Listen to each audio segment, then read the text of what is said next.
হযরত আদম আলাইহিস সালামের সাথে দেখা। হযরত আদম আলাইহিস সালাম তার সাথে কথোপকথন করলেন।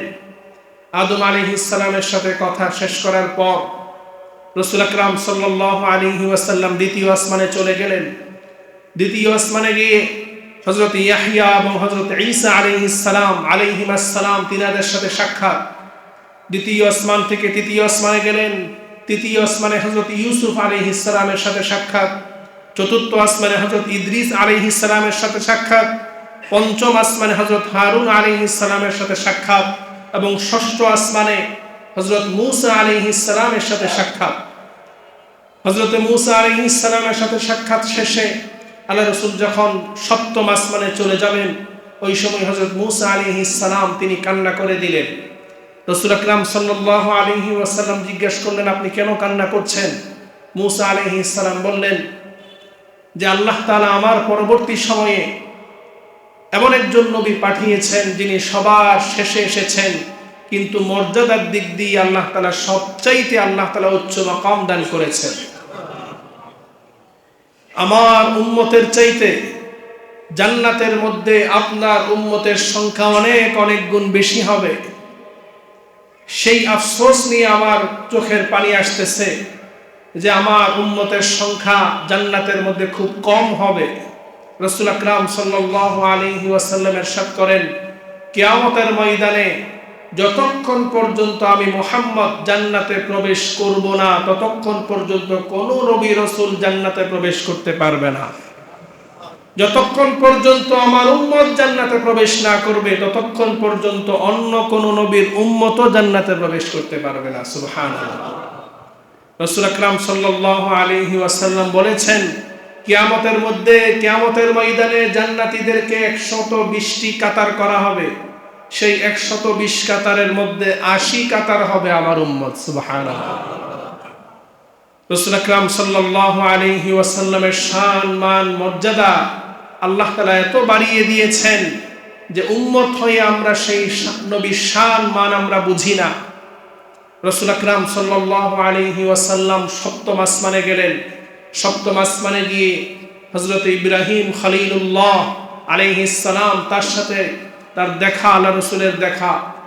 হযরত ইব্রাহিম আলাইহিস সালাম তিনি বাইতুল মামুরের প্রাচীরের সাথে তিনি হেলান দিয়ে বসেছিলেন। বাইতুল মামুর এটি হলো ফেরেশতাদের কিবলা। আমাদের জন্য যে কিবলা সেটা হচ্ছে আল কাবা, বাইতুল্লাহ।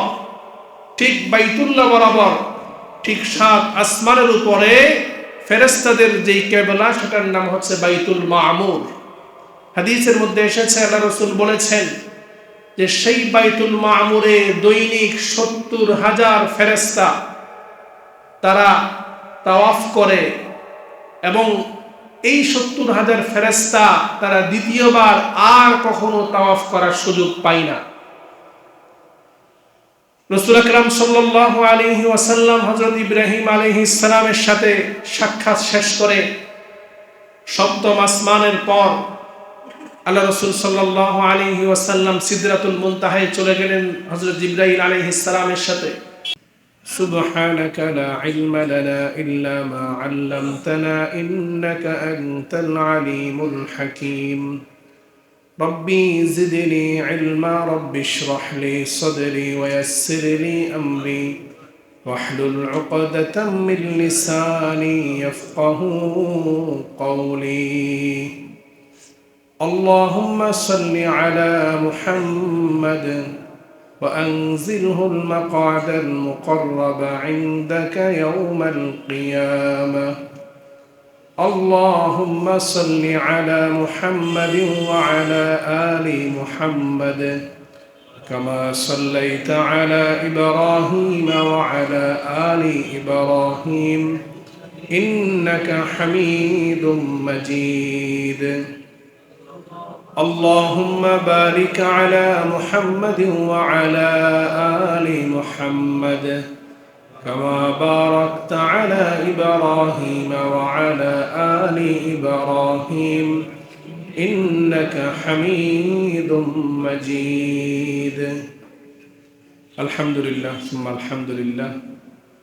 উপস্থিত মুআজ্জাজ মুকাররম ওয়াজিবুল ইহতিরাম সম্মানিত উলামায়ে কিরাম, আমার পরম শ্রদ্ধাভাজন পিতৃতুল্য সম্মানিত মুরব্বিয়ান আযম, সমবয়সী দিন প্রিয় ইসলাম প্রিয় যুবক তরুণ ভাইরা, স্নেহের মাসুম বাচ্চারা, পর্দার আড়াল থেকে শ্রবণরতা পর্দানিশীন আমার সম্মানিতা মা ও বোনেরা, দূর দূরান্ত থেকে আগত মুহিব্বিন মুতাআল্লিকিন মুসাল্লিনা কিরাম, সর্বপ্রথম আল্লাহ তাআলার দরবারে শুকরগুজার হচ্ছি যে আল্লাহ সুবহানাহু ওয়া তাআলা আজকের এই পবিত্র জুমাবার সাইয়্যিদুল আইয়ামে আমাদেরকে সুস্থতার হায়াত দারাজ করে দুনিয়াবি সকল কাজকর্ম থেকে ফারেক করে পৃথিবীর শ্রেষ্ঠতম স্থান সাইয়্যিদুল মাকান আল্লাহর ঘরে আমাদেরকে সকলের আগে আসার বসার, কোরআন সুন্নাহ থেকে কিছু মুযাকারা করার শোনার আল্লাহ তাআলা আমাদেরকে তৌফিক এনায়েত করেছেন।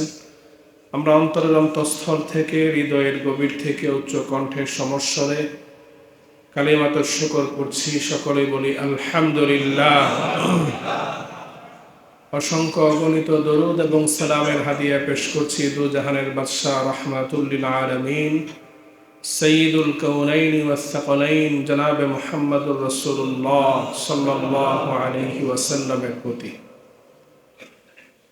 সম্মানিত মুসল্লিয়ানে কিরাম, পবিত্র রজব মাসের আজকে শেষ জুমা।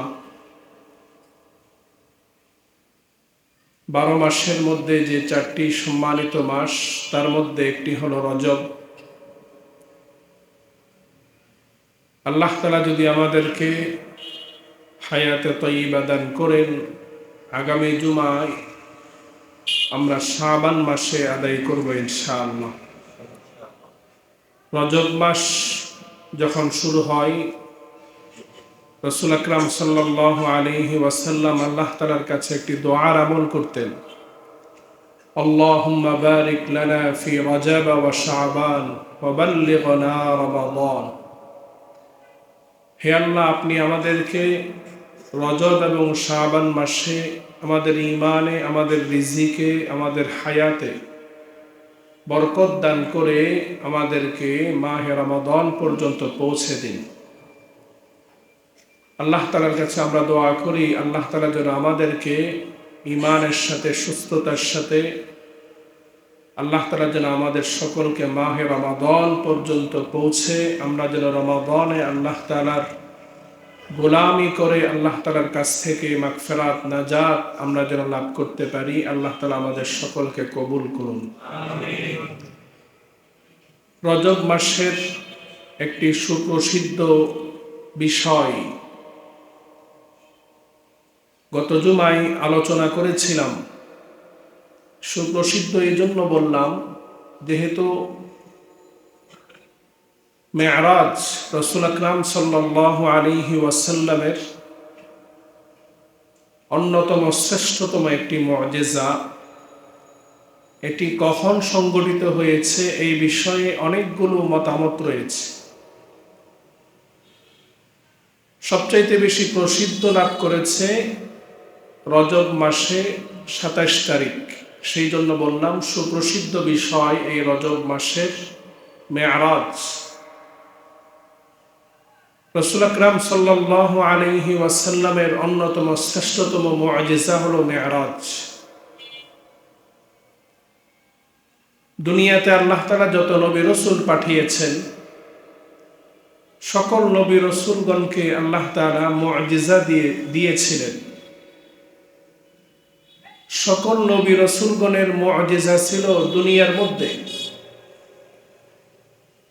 সকল মুআজিজা দুনিয়ার মধ্যেই সীমাবদ্ধ ছিল, কিন্তু আমাদের নবীকে আল্লাহ তাআলা এমন একটি মুআজিজা দান করেছেন যেটা শুধু দুনিয়ার মধ্যেই সীমাবদ্ধ নয়, যেটা দুনিয়া থেকে নিয়ে 7 আসমান, সিদরাতুল মুনতাহা, আরশ পর্যন্ত যেই মুআজিজা আল্লাহ তাআলা গোটা কায়নাতের মধ্যে আল্লাহ তাআলা ছড়িয়ে দিয়েছে। সুবহানাল্লাহ। রাসূল আকরাম সাল্লাল্লাহু আলাইহি ওয়াসাল্লামের অন্যতম শ্রেষ্ঠতম মুআজিজা মেরাজুন নবী।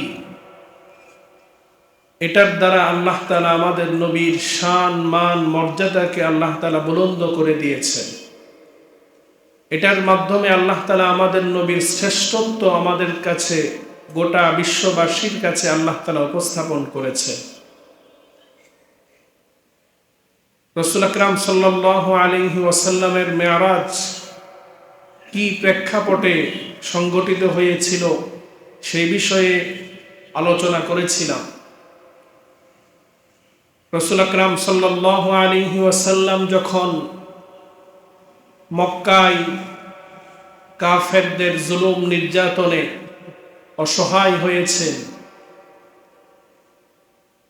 রাসূল আকরাম সাল্লাল্লাহু আলাইহি ওয়াসাল্লামের পাশে ছিলেন রাসূলের চাচা আবু তালেব, রাসূলের স্ত্রী হযরত খাদিজা রাদিয়াল্লাহু আনহা। কাফেরদের জুলুম নির্যাতন যতদিন পর্যন্ত চাচা আবু তালেব পাশে ছিল, হযরত খাদিজা রাদিয়াল্লাহু আনহা যতদিন ছিলেন, ততদিন পর্যন্ত রাসূলের কাছে সেই জুলুম নির্যাতন তেমন একটি কষ্টকর মনে হয়নি, তাদের সাপোর্টের কারণে। আল্লাহ রসুলের চাচা এবং আল্লাহ রসুলের স্ত্রী উভয়ই একই বৎসরে, নবুয়তের 10ম বৎসরে উভয়ই ইন্তেকাল করেন।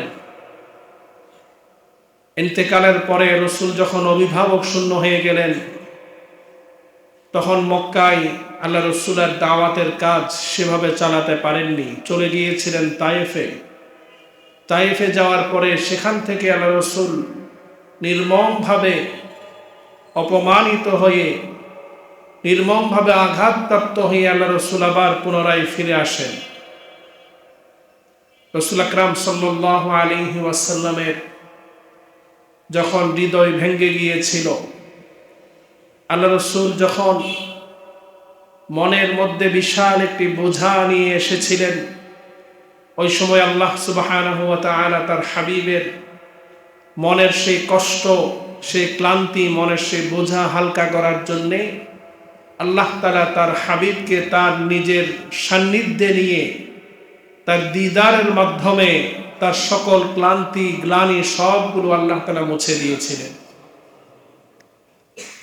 রাসূল আকরাম সাল্লাল্লাহু আলাইহি ওয়াসাল্লাম মেরাজের রজনীতে তিনি ঘুমিয়েছিলেন।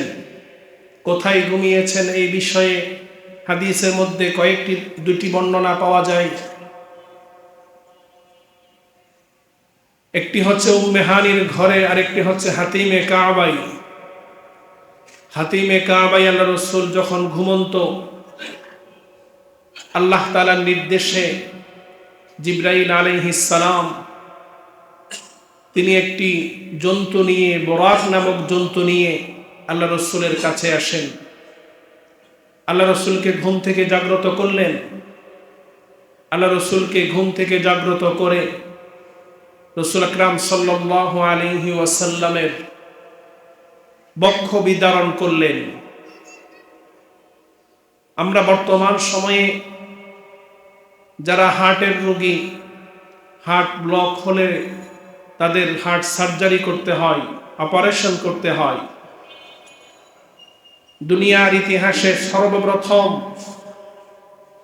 সেই হার্ট সার্জারি, হার্ট অপারেশন, বক্ষ বিদারণ সর্বপ্রথম আল্লাহ সুবহানাহু ওয়া তাআলা জিবরাইল আলাইহিস সালামের মাধ্যমে আমাদের নবীকে আল্লাহ তাআলা করেছেন। সেখান থেকেই বর্তমান বিজ্ঞানীরা এই হার্ট অপারেশন, হার্ট সার্জারি তারা দুনিয়ার মধ্যে করে যাচ্ছে। মেরাজের রজনীতে আল্লাহ রসুল সাল্লাল্লাহু আলাইহি ওয়াসাল্লামের হার্ট অপারেশন করলেন। পুরা বুক আল্লাহ রসুলের ছিঁড়ে ফেলা হলো। সেই বুক থেকে হৃৎপিণ্ড বের করলেন জিবরাইল আলাইহিস সালাম। সেই হৃৎপিণ্ড জিবরাইল আলাইহিস সালাম তিনি একটি পেয়ালা নিয়ে এসেছেন, যে পেয়ালার মধ্যে ঈমান এবং হিকমত দ্বারা পূর্ণ ছিল। সেই হৃৎপিণ্ডকে ওই পেয়ালার মধ্যে দিয়ে হৃৎপিণ্ডের মধ্যে ঈমান এবং হিকমত দ্বারা পূর্ণ করে ওই হৃৎপিণ্ড পুনরায় আবার রসুলের হাটের মধ্যে বসিয়ে দিলেন, আবার সিলাই করে দিলেন। আল্লাহ রাসূল সাল্লাল্লাহু আলাইহি ওয়াসাল্লামের গোটা জীবনে 3 বার বক্ষ বিদারণ হয়েছিল, শাক্কে সদর হয়েছিল। সর্বপ্রথম হয়েছিল আল্লাহ রাসূল যখন শিশু ছিলেন, শৈশবকালে। আল্লাহ রাসূলের দুধমাতা হযরত হালিমাতুস সাদিয়া রাদিয়াল্লাহু আনহা তিনার ঘরে থাকা অবস্থায় একবার আল্লাহ রাসূলের শাক্কে সদর হয়েছিল, বক্ষ বিদারণ হয়েছিল। ওই সময় বক্ষ বিদারণের মূল উদ্দেশ্য ছিল রাসূল আকরাম সাল্লাল্লাহু আলাইহি ওয়াসাল্লাম শিশু থাকাকালীন রাসূলের ভিতরে শিশু সুলভ যত আচরণ ছিল, সেই শিশু সুলভ আচরণগুলো আল্লাহ রাসূলের কাছ থেকে দূরীভূত করার জন্যে, শিশু সুলভ আচরণগুলো দূর করার জন্যে সর্বপ্রথম সেই শৈশবকালে আল্লাহ রাসূলের শাক্কা সদর হয়েছিল। যার কারণে অন্যান্য শিশুরা শিশু থাকা অবস্থায় যেভাবে তারা দুষ্টুমি করে, তারা বিভিন্ন প্রকারের খেলাধুলায় মত্ত থাকে, আল্লাহ রাসূল সাল্লাল্লাহু আলাইহি ওয়াসাল্লাম তাদের থেকে ভিন্ন ছিলেন। আরেকবার হয়েছিল আল্লাহ রাসূল যখন যৌবন ছিলেন, যুবক বয়সে 20 বছর বয়সে আল্লাহ রাসূলের দ্বিতীয়বার শাক্কে সদর হয়, বক্ষ বিদারণ হয়। রাসূল আকরাম সাল্লাল্লাহু আলাইহি ওয়াসাল্লামের দ্বিতীয়বার এই শাক্কে সদরের দ্বারা উদ্দেশ্য ছিল যৌবনকালে একজন যুবকের যেমনিভাবে তার বিভিন্ন পাপের প্রতি যে তার যে আকৃষ্ট, যৌবনের যেই জ্বালা, গুনাহের প্রতি আকর্ষণ, সেই আকর্ষণ দূর করার জন্যে আল্লাহ রাসূল সাল্লাল্লাহু আলাইহি ওয়াসাল্লামের সেই শাক্কা সদর হয়েছিল। যার কারণে আল্লাহ তাআলার হাবিব যৌবনকালে যৌবনের ধোঁকায় পড়ে কোনো প্রকারের গুনাহ, কোনো প্রকারের হারাম কাজে কখনো লিপ্ত হননি। সুবহানাল্লাহ। এবং তৃতীয়বার আল্লাহ রাসূল সাল্লাল্লাহু আলাইহি ওয়াসাল্লাম যখন মেরাজে যাবেন, মেরাজের রজনীতে তৃতীয়বার এই শাক্কে সদর হয়েছে।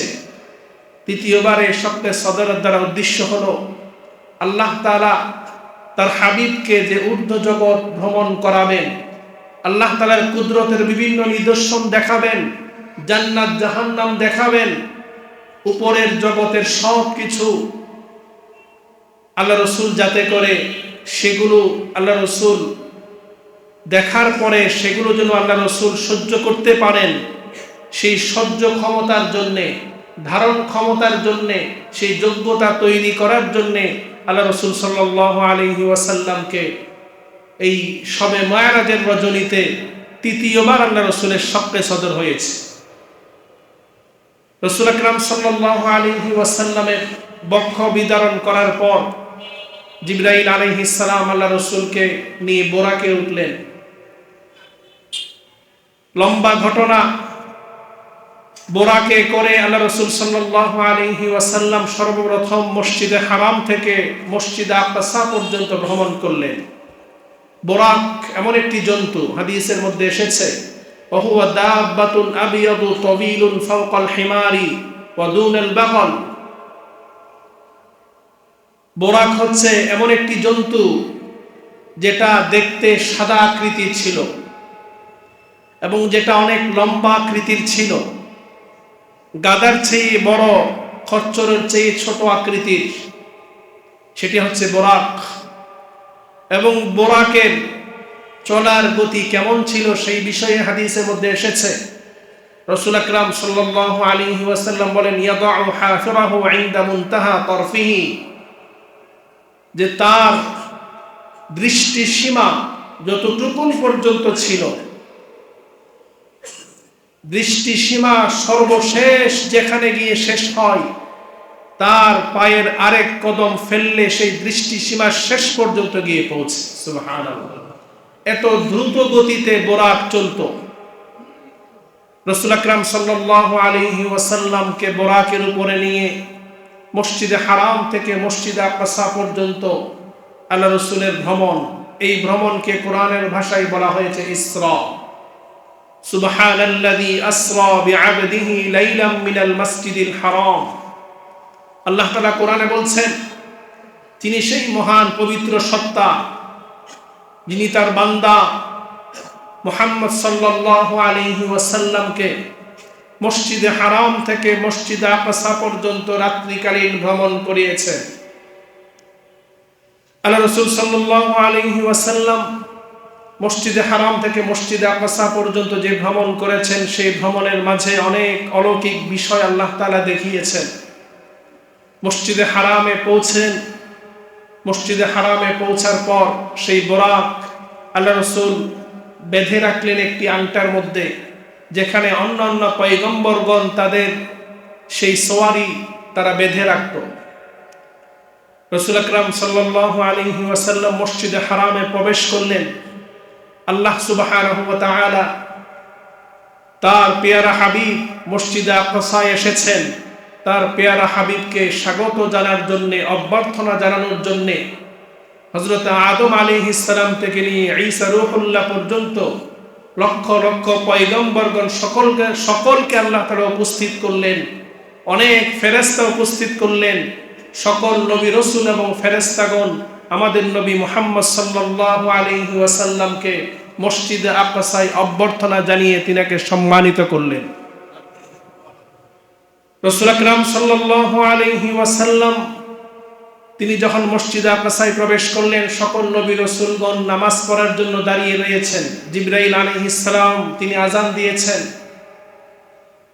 কে ইমামতি করবে? কেউ সিদ্ধান্ত নিতে পারছে না কে ইমাম হবে।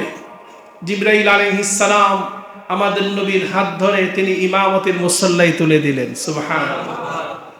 আল্লাহ সুবহানাহু ওয়া তাআলা আমাদের নবীকে যে ইমামুন নবিয়্যিন, ইমামুল মুরসালিন, সাইয়্যিদুল আম্বিয়া ওয়াল মুরসালিনের যে খেতাব দিয়েছেন, সেটা প্র্যাকটিক্যালি সেই দিন আল্লাহ তাআলা প্রমাণ করেছেন যে দুনিয়াতে আমার নবী সকল নবী রাসূলের পরে আসতে পারে, কিন্তু আমার নবী হলো সকল নবীদের সরদার, সকল নবী রাসূলদের নেতা, ইমামুন নবিয়্যিন, ইমামুল মুরসালিন। আল্লাহ তাআলা সেই দিন আমার নবীর ইমামতির মাধ্যমে, প্র্যাকটিক্যাল ইমামতির মাধ্যমে সকল নবী রাসূলগণের ইমামত, সকল নবী রাসূলগণের নেতা, সেটা আল্লাহ তাআলা প্রমাণ করেছেন। সুবহানাল্লাহ। রাসূল আকরাম সাল্লাল্লাহু আলাইহি ওয়াসাল্লাম মসজিদে আকসায় ইমামতির পর আল্লাহ রাসূল সাল্লাল্লাহু আলাইহি ওয়াসাল্লাম বের হয়ে গেলেন। মেরাজের উদ্দেশ্যে ভ্রমণ করবেন। তার পূর্ব মুহূর্তে হযরত জিবরাইল আলাইহিস সালাম আল্লাহ রাসূলের দরবারে হাজির হলেন। দুটি পেয়ালা নিয়ে আসলেন। কোন কোন বর্ণনায় তিনটি পেয়ালা। একটির মধ্যে ছিল দুধ, আরেকটার মধ্যে ছিল শরাব, মদ। জিবরাইল আলাইহিস সালাম আল্লাহ রাসূলকে বললেন, এই দুটি থেকে যে কোনো একটি আপনি গ্রহণ করতে পারেন। রাসূল আকরাম সাল্লাল্লাহু আলাইহি ওয়াসাল্লাম তিনি দুধ পান করলেন। জিবরাইল আলাইহিস সালাম বললেন, আপনি আপনার স্বভাবজাত জিনিস আপনি গ্রহণ করেছেন। আপনি যদি আজকে মদ পান করতেন তাহলে আপনার উম্মত তারা গুমরাহ হয়ে যেত। আপনি আজকে যে দুধ পান করেছেন, এই দুধ পান করার কারণে আপনার উম্মত তারা সারা জীবন হেদায়েতের উপরে থাকবে। কিন্তু আমরা উম্মত হিসাবে রাসূল আকরাম সাল্লাল্লাহু আলাইহি ওয়াসাল্লামকে ভালোবাসি, দাবি করি, আবার মদও পান করি। আছে না নাই? রাসূল আকরাম সাল্লাল্লাহু আলাইহি ওয়াসাল্লাম জীবনে কখনো মদ খাননি, কিন্তু আমি উম্মত হয়ে প্রত্যেক দিন মদ পান করি। আমি উম্মত হয়ে আমার নেশা জাতীয় দ্রব্য ছাড়া আমি থাকতে পারি না। আমি কেমন উম্মত? রাসূল আকরাম সাল্লাল্লাহু আলাইহি ওয়াসাল্লাম ইসরার ভ্রমণ শেষ করলেন। মসজিদে হারাম থেকে মসজিদে আকসা পর্যন্ত এটাকে বলা হয় ইসরা। এটা হচ্ছে মেরাজের প্রথম পর্ব। দ্বিতীয় পর্ব মসজিদে আকসা থেকে একবারে আসমান পর্যন্ত, আরশে আজিম পর্যন্ত আল্লাহ রাসূলের যে ভ্রমণ, সেটাকে বলা হয় উদ্যগ্রমণ, মেরাজ। সেই ভ্রমণ শুরু করলেন। সেই ভ্রমণ শুরু করার পরে জিবরাইল আলাইহিস সালামের সাথে যখন প্রথম আসমানে পৌঁছলেন, প্রথম আসমানে পৌঁছার পর জিবরাইল আলাইহিস সালাম প্রথম আসমানে গিয়ে দরজায় টোকা দিলেন। জিজ্ঞেস করা হলো, আপনি কে? জিবরাইল আলাইহিস সালাম বললেন, আমি জিবরাইল। জিজ্ঞেস করা হলো, আপনার সাথে কে? জিবরাইল আলাইহিস সালাম বললেন, তিনি হলেন সাইয়্যিদুল মুরসালিন, খাতামুন নবিয়্যিন, রাহমাতুল লিল আলামিন, মুহাম্মাদুর রাসূলুল্লাহ সাল্লাল্লাহু আলাইহি ওয়াসাল্লাম। প্রথম আসমানে যাওয়ার পর প্রথম আসমানের দরজা খুলে দেওয়া হলো। প্রথম আসমানে সর্বপ্রথম দেখা হলো হযরত আদম আলাইহিস সালামের সাথে। আমি আলোচনা খুব সংক্ষিপ্ত করছি যেহেতু সময় কম। হযরত আদম আলাইহিস সালামের সাথে দেখা। হযরত আদম আলাইহিস সালাম তার সাথে কথোপকথন করলেন। আদম আলাইহিস সালামের সাথে কথা শেষ করার পর রাসূল আকরাম সাল্লাল্লাহু আলাইহি ওয়াসাল্লাম দ্বিতীয় আসমানে চলে গেলেন। দ্বিতীয় আসমানে গিয়ে হযরত ইয়াহইয়া এবং হযরত ঈসা আলাইহিস সালাম তিনাদের সাথে সাক্ষাৎ। দ্বিতীয় আসমান থেকে তৃতীয় আসমানে গেলেন। তৃতীয় আসমানে হযরত ইউসুফ আলাইহিস সালামের সাথে সাক্ষাৎ। চতুর্থ আসমানে হযরত ইদ্রিস আলাইহিস সালামের সাথে সাক্ষাৎ। পঞ্চম আসমানে হযরত হারুন আলাইহিস সালামের সাথে সাক্ষাৎ এবং ষষ্ঠ আসমানে হযরত মূসা আলাইহিস সালামের সাথে সাক্ষাৎ। হযরত মূসা আলাইহিস সালামের সাথে সাক্ষাৎ শেষে আল্লাহ রাসূল যখন সপ্তম আসমানে চলে যাবেন, ওই সময় হযরত মূসা আলাইহিস সালাম তিনি কান্না করে দিলেন।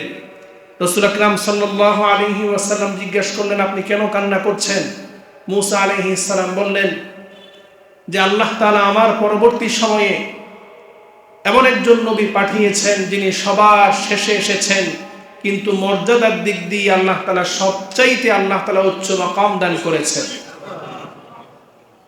আমার উম্মতের চাইতে জান্নাতের মধ্যে আপনার উম্মতের সংখ্যা অনেক অনেক গুণ বেশি হবে। সেই আফসোস নিয়ে আমার চোখের পানি আসতেছে যে আমার উম্মতের সংখ্যা জান্নাতের মধ্যে খুব কম হবে। রাসূল আকরাম সাল্লাল্লাহু আলাইহি ওয়াসাল্লাম ইরশাদ করেন, কিয়ামতের ময়দানে যতক্ষণ পর্যন্ত আমি মুহাম্মদ জান্নাতে প্রবেশ করব না, ততক্ষণ পর্যন্ত কোনো নবী রাসূল জান্নাতে প্রবেশ করতে পারবে না। যতক্ষণ পর্যন্ত আমার উম্মত জান্নাতে প্রবেশ না করবে, ততক্ষণ পর্যন্ত অন্য কোন নবীর উম্মতও জান্নাতে প্রবেশ করতে পারবে না। সুবহানাল্লাহ। রাসূল আকরাম সাল্লাল্লাহু আলাইহি ওয়াসাল্লাম বলেছেন, কিয়ামতের ময়দানে জান্নাতীদেরকে 120টি কাতার করা হবে। সেই 120 কাতারের মধ্যে 80 কাতার হবে আমার উম্মত। সুবহানাল্লাহ। রাসূল আকরাম সাল্লাল্লাহু আলাইহি ওয়াসাল্লামের শান মান মর্যাদা আল্লাহ তাআলা এত বাড়িয়ে দিয়েছেন যে উম্মত হয়ে আমরা সেই নবীর শান মান আমরা বুঝি না। রাসূল আকরাম সাল্লাল্লাহু আলাইহি ওয়াসাল্লাম সপ্তম আসমানে গেলেন। সপ্তম আসমানে গিয়ে হযরত ইব্রাহিম খলিলুল্লাহ আলাইহিস সালাম তার সাথে তার দেখা, আল্লাহ রাসূলের দেখা। হযরত ইব্রাহিম আলাইহিস সালাম তিনি বাইতুল মামুরের প্রাচীরের সাথে তিনি হেলান দিয়ে বসেছিলেন। বাইতুল মামুর এটি হলো ফেরেশতাদের কিবলা। আমাদের জন্য যে কিবলা সেটা হচ্ছে আল কাবা, বাইতুল্লাহ। ঠিক বাইতুল্লাহ বরাবর ঠিক 7 আসমানের উপরে ফেরেশতাদের যেই কিবলা সেটার নাম হচ্ছে বাইতুল মামুর। হাদিসের মধ্যে এসেছে আল্লাহ রাসূল বলেছেন যে সেই বাইতুল মামুরে দৈনিক 70,000 ফেরেশতা তারা তাওয়াফ করে এবং এই 70,000 ফেরেশতা তারা দ্বিতীয়বার আর কখনো তাওয়াফ করার সুযোগ পায় না। রাসূল আকরাম সাল্লাল্লাহু আলাইহি ওয়াসাল্লাম হযরত ইব্রাহিম আলাইহিস সালামের সাথে সাক্ষাৎ শেষ করে সপ্তম আসমানের পর আল্লাহ রাসূল সাল্লাল্লাহু আলাইহি ওয়াসাল্লাম সিদরাতুল মুনতাহায় চলে গেলেন হযরত জিবরাইল আলাইহিস সালামের সাথে।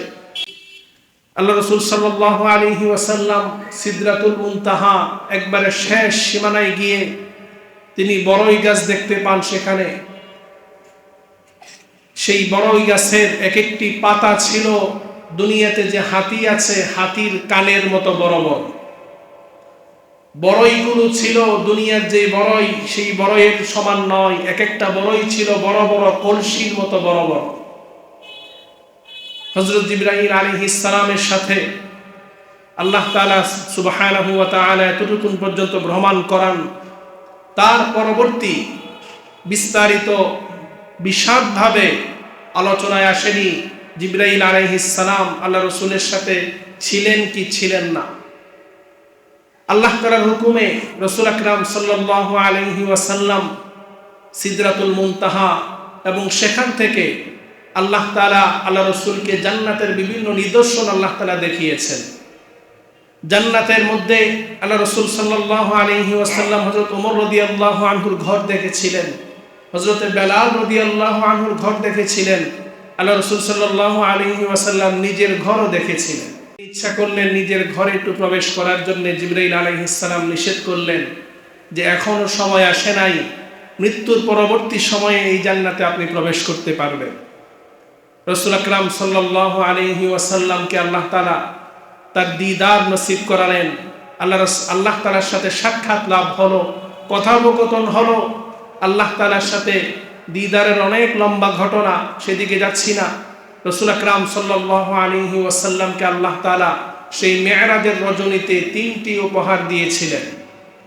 তার মধ্যে একটি হলো 5 ওয়াক্ত নামাজ, 2 নাম্বার হলো সূরাতুল বাকারার শেষ 2 আয়াত, 3 নাম্বার হলো দুনিয়াতে আপনার উম্মতের মধ্যে যারা শিরিক করবে না, কুফরি করবে না, তাদের সকলের জন্য ক্ষমার ঘোষণা। আল্লাহ রাসূল সাল্লাল্লাহু আলাইহি ওয়াসাল্লামকে সর্বপ্রথম 50 ওয়াক্ত নামাজ দিয়েছিলেন আল্লাহ তাআলা। আল্লাহ রাসূল সাল্লাল্লাহু আলাইহি ওয়াসাল্লাম 50 ওয়াক্ত নামাজ নিয়ে যখন ফিরছিলেন, ষষ্ঠ আসমানে হযরত মূসা আলাইহিস সালামের সাথে সাক্ষাৎ। মূসা আলাইহিস সালাম আল্লাহ রাসূলকে বললেন, আপনি কি হাদিয়া নিয়ে আসলেন? আল্লাহ রাসূল বললেন যে আমি 50 ওয়াক্ত নামাজ হাদিয়া নিয়ে এসেছি। মূসা আলাইহিস সালাম রাসূল আকরাম সাল্লাল্লাহু আলাইহি ওয়াসাল্লামকে বললেন, ইরজি ইলা রাব্বিক, আপনি আপনার রবের নিকট আবার পুনরায় ফিরে যান। ফাসালহু তাখফিফ, আপনি এই 50 ওয়াক্ত এটার থেকে আরো কমিয়ে নিয়ে আসেন। এভাবে করে 50 ওয়াক্ত থেকে কমাতে কমাতে সর্বশেষ 5 ওয়াক্ত নামাজ আল্লাহ রাসূল নিয়ে আসলেন। মূসা আলাইহিস সালাম আবারও বললেন যে এই 5 ওয়াক্ত নামাজ এটাও আপনার উম্মতের জন্য কঠিন হয়ে যাবে, আরো কমিয়ে নিয়ে আসেন। কারণ আমি বনি ইসরাইলের ক্ষেত্রে আমি দেখেছি তারা নামাজের প্রতি কতটা অলস ছিল, তাদেরকে আমি পরীক্ষা করে দেখেছি। রাসূল আকরাম সাল্লাল্লাহু আলাইহি ওয়াসাল্লাম বললেন, 50 ওয়াক্ত থেকে আল্লাহ তাআলা 5 ওয়াক্ত কমাতে কমাতে সর্বশেষ 5 ওয়াক্ত আমাকে দিলেন। না জানি এখন যদি যাই, যদি আল্লাহ তাআলা রাগ করে আমাকে কোনো নামাজই না দেন হাদিয়া, তখন তো আমি লজ্জায় পড়ে যাব, আমি লজ্জায় আমি সেখানে যাব না। আল্লাহ তাআলা ঘোষণা দিয়ে দিলেন, মা ইউবাদদালুল কওলু লাদাইয়া ওয়া মা আনা বিযাল্লামিন লিল আবিদ, আমার পক্ষ থেকে যেটা ঘোষণা দেওয়া হয়েছে 50 ওয়াক্ত, সেই 50 ওয়াক্তই হবে। কিন্তু আপনার জন্য আমার পক্ষ থেকে উপহার, আপনার উম্মত 5 ওয়াক্ত নামাজ পড়বে, 50 ওয়াক্তের সওয়াব তাদেরকে আমি দিয়ে দিব। সুবহানাল্লাহ। রাসূল আকরাম সাল্লাল্লাহু আলাইহি ওয়াসাল্লাম মিরাজের রজনীতে যেই 3টি হাদিয়া নিয়ে এসেছেন, উপহার নিয়ে এসেছেন, তার মধ্যে প্রথম হলো এই 5 ওয়াক্ত নামাজ। অনেকেই আমাদের কাছে জানতে চান যে শবে মেরাজের আমল আছে কিনা।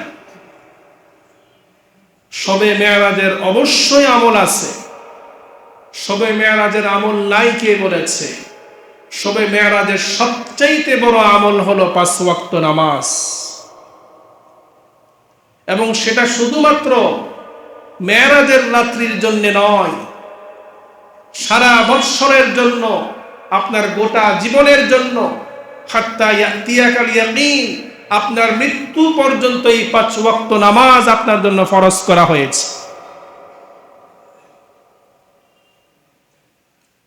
মুসলমান নামাজ পড়ে না, আফসোস লাগে। রাসূল আকরাম সাল্লাল্লাহু আলাইহি ওয়াসাল্লাম একটা কঠিন কথা বলেছেন নামাজের ব্যাপারে। মান তারাকা সালাতা মুতাআম্মিদান ফাকাদ কাফারা, যে ব্যক্তি ইচ্ছাপূর্বক কোনো ওযর ব্যতীত নামাজ ছেড়ে দিল, সে কুফরি করল। নামাজ তরক করা কুফরি করার মতো গুনাহ, এমন গুনাহ আমরা প্রতিনিয়ত করে যাচ্ছি। as-salatu imaduddin, দ্বীনের প্রধান স্তম্ভ হলো নামাজ। একজন মুসলমান এবং আরেকজন কাফেরের মধ্যে পার্থক্যকারী হলো নামাজ। একজন মুসলমান সে নামাজ পড়ে আর বেঈমান সে নামাজ পড়ে না, এটাই মুসলমানের মধ্যে পার্থক্য। অথচ আমি মুসলমান, মুসলমানের সন্তান, আমার সাথে নামাজের সাথে সম্পর্ক নেই। কেমন নামাজি আমি? সাপ্তাহিক নামাজি, সাপ্তাহিক এমন নামাজি, জুমার খুতবা, দ্বিতীয় খুতবা যখন শুরু হয় তখন আমি দৌড়ে মসজিদে আসি। সাপ্তাহিক নামাজি। এমন নামাজিদের ব্যাপারে কুরআনুল কারীমে আল্লাহ সুবহানাহু ওয়া তাআলা জাহান্নামের আযাবের হুঁশিয়ারি দিয়েছেন। মুহতারাম হাজিরিন, মেরাজের অন্যতম আমাদের প্রধান আমল, প্রধান শিক্ষা, সেটা হচ্ছে 5 ওয়াক্ত নামাজ। রাসূল আকরাম সাল্লাল্লাহু আলাইহি ওয়াসাল্লাম সরাসরি আল্লাহ তাআলার সাথে সাক্ষাতের মাধ্যমে মেরাজের মতো শ্রেষ্ঠতম মুজিজা আল্লাহ রাসূলকে আল্লাহ তাআলা দান করেছেন। আর উম্মতের জন্য আল্লাহ সুবহানাহু ওয়া তাআলা তার সাক্ষাতের ব্যবস্থা করে দিয়েছেন। আল্লাহ রাসূল বলেন, যখন আমার উম্মত সেজদার মধ্যে থাকে, সেজদার মধ্যে থাকা অবস্থায় সে সরাসরি আল্লাহ তাআলার সাথে কথোপকথন করে। সে যখন নামাজ পড়ে, নামাজরত অবস্থায় সে আল্লাহ তাআলার সাথে কথোপকথন করে। as-salatu mi'rajul mu'minin, একজন মুমিনের জন্য মেরাজ হলো সালাত, নামাজ। আমরা যখন রুকুতে যাই, রুকু থেকে ওঠার সময় বলি সামি আল্লাহু লিমান হামিদা। আমি যা প্রশংসা করেছি, যা কিছু করেছি, যা কিছু বলেছি, সব কিছু আল্লাহ তাআলা শুনেছেন। মুমিন যখন নামাজের মধ্যে সূরাতুল ফাতিহা পড়ে, আল্লাহ তাআলা প্রত্যেকটা আয়াতের পরপর আল্লাহ তাআলা উত্তর দেন, আল্লাহ তাআলা শুনেন। মুমিনের মেরাজ হলো নামাজ। বান্দা যখন সিজদায় যায়, সে আল্লাহ তাআলার সবচাইতে বেশি নিকটবর্তী হয়ে যায়। আর মুসলমানের সন্তান সে নামাজ পড়ে না। সাপ্তাহিক একদিন জুমার নামাজ পড়লেই নিজেকে মুসলমান দাবি করা যায় না। সবে মেরাজের জন্য অনেকেই আমরা আছি আলাদা নামাজ তালাশ করি, আলাদা ইবাদত তালাশ করি। সবে মেরাজের জন্য আপনার আলাদা ইবাদতের প্রয়োজন নাই। আপনার যে 5 ওয়াক্ত নামাজ ফরজ করা হয়েছে, আপনি যদি 5 ওয়াক্ত নামাজ পড়েন, আপনি অন্যান্য নফল নামাজ না পড়লেও আপনার কোনো অন্যায় হবে না। কিন্তু 5 ওয়াক্ত নামাজ যে পড়ে না, সে সবে মেরাজে এসে দেখা যায় সে নফলের পর নফল পড়ে, দেখা যায় রাত্রি জাগরণ করে, কিন্তু ফজরের নামাজে থাকে না। তার মতো হতভাগা আর কেউ নাই। এই জন্য সবে মেরাজের সবচেয়ে বড় আমল, সবচেয়ে বড় শিক্ষা হচ্ছে 5 ওয়াক্ত নামাজ। আল্লাহ তাআলা আমাদের সকলকে 5 ওয়াক্ত নামাজ বা জামাত আদায় করার তৌফিক দান করুন। মুহতারাম হাজিরিন, আমাদের সন্তানদেরকে আমরা নামাজ শিক্ষা দিব। হাদিসের মধ্যে এসেছে, রাসূল আকরাম সাল্লাল্লাহু আলাইহি ওয়াসাল্লাম ইরশাদ করেছেন, মুরু আওলাদাকুম বিস-সালাহ ওয়া হুম আবনাউ 7 সিনিন। তোমরা তোমাদের সন্তানদেরকে নামাজের আদেশ করো যখন তাদের বয়স 7 বছর হবে। 7 বছর বয়স থেকে সন্তানদেরকে নামাজের আদেশ করার কথা বলা হয়েছে। প্রাপ্তবয়স্ক হওয়ার পর নামাজ ফরজ, কিন্তু নামাজের আদেশ করতে হবে কত বছর বয়স থেকে? 7 বছর বয়স থেকে। এবং আল্লাহ রাসূল বলেছেন, ওয়াদরিবুহুম ওয়া হুম আবনাউ 10 সিনিন। তাদের বয়স যখন 10 বছর হবে, 10 বছর বয়স থেকে সন্তানদেরকে নামাজের জন্য শাসন করো, প্রয়োজনে তাদেরকে প্রহার করো। কিন্তু আমি নিজে নামাজি, আমার সন্তান, প্রাপ্তবয়স্ক সন্তান, সে নামাজ না পড়ে ঘরে টিভি দেখে, মোবাইল দেখে ঘুমিয়ে থাকে, আমি আমার সন্তানকে নামাজের জন্য ডাকি না। আমি কেমন বাবা হলাম, কেমন বড় ভাই হলাম, কেমন অভিভাবক হলাম? কুল্লুকুম রাঈন ওয়া কুল্লুকুম মাসউলুন আন রাইয়াতিহি। প্রত্যেকেই দায়িত্বশীল, তার প্রত্যেকের দায়িত্ব সম্পর্কে কিয়ামতের ময়দানে আল্লাহ তাআলার কাছে জবাবদিহি করতে হবে। আরেকটা বিষয় একটু ক্লিয়ার করতে চাই, যে আমরা অনেকেই আছি সন্তানদেরকে মসজিদে নিয়ে আসি, কিন্তু সন্তানদেরকে আমরা কোন সময় থেকে মসজিদে নিয়ে আসবো? অনেকেই আছি যে 2 বছর 3 বছর 4 বছরের একদম মাসুম নাবালেক, একদম ছোট বাচ্চাকে আমরা আবেগে মসজিদে নিয়ে আসি। ওই সময় থেকে আসলে সন্তানদেরকে মসজিদে নিয়ে আসাটা তেমন জরুরি না, মাঝে মধ্যে নিয়ে আসা যেতে পারে, কিন্তু সন্তানের প্রতি আমার খেয়াল করতে হবে এই সন্তান যেন মসজিদ নাপাক না করে, এই সন্তান যেন মসজিদে এসে অন্যের নামাজের ক্ষতি না করে। অনেকে আমাদেরকে প্রমাণ দেন আল্লাহ রসুলের নাতিরা তারা শিশু অবস্থায় মসজিদে এসেছে, আল্লাহ রসুলের কাঁধের উপর উঠেছে। রসুল আকরাম সাল্লাল্লাহু আলাইহি ওয়াসাল্লামের নাতি আল্লাহ রসুলের কাঁধে উঠেছে, আরেকজনের কাঁধে উঠে নাই। আপনাকে এই বিষয়টা খেয়াল করতে হবে। আপনার সন্তান আপনার কাঁধে উঠলে আপনি সহ্য করবেন, কিন্তু আরেকজনের কাঁধে উঠলে সে সহ্য করবে না। আপনার সন্তানকে আপনি নিয়ে আসেন, কিন্তু আপনার কন্ট্রোলে রাখতে হবে। এই জন্য স্বাভাবিকভাবে ফুকাহায়ে কেরাম বলে থাকেন যে সন্তানদেরকে 7 বছর হওয়ার পর থেকে তাদেরকে আপনি সাথে করে মসজিদে নিয়ে আসেন, আপনার সাথে রেখে তাকে নামাজ শিখান। কিন্তু তার চাইতে যারা বেশি ছোট তাদেরকে না আনার জন্য অনুৎসাহিত করা হয়। হাদিসের মধ্যে এসেছে আল্লাহ রাসূল সাল্লাল্লাহু আলাইহি ওয়াসাল্লাম ইরশাদ করেছেন যে তোমরা তোমাদের মসজিদগুলোকে পাগল থেকে দূরে রাখো। জান্নিবু মাসাজিদাকুম, তোমরা তোমাদের মসজিদগুলোকে দূরে রাখো পাগল সমূহ থেকে। ওয়াসবিয়ানাকুম, একবারে বেশি ছোট বাচ্চাদের থেকে। তো সুতরাং আমরা সন্তান বড় হলে তাদেরকে নামাজের প্রতি আমাদের যেভাবে দায়িত্ব, তাদেরকে নিয়ে আসা, তাদেরকে আদেশ করা, সেই দায়িত্বটা আমরা ভুলে যাই। কিন্তু বেশি ছোট অবস্থায় অনেক সময় দেখা যায় আমরা আবেগ দেখাই।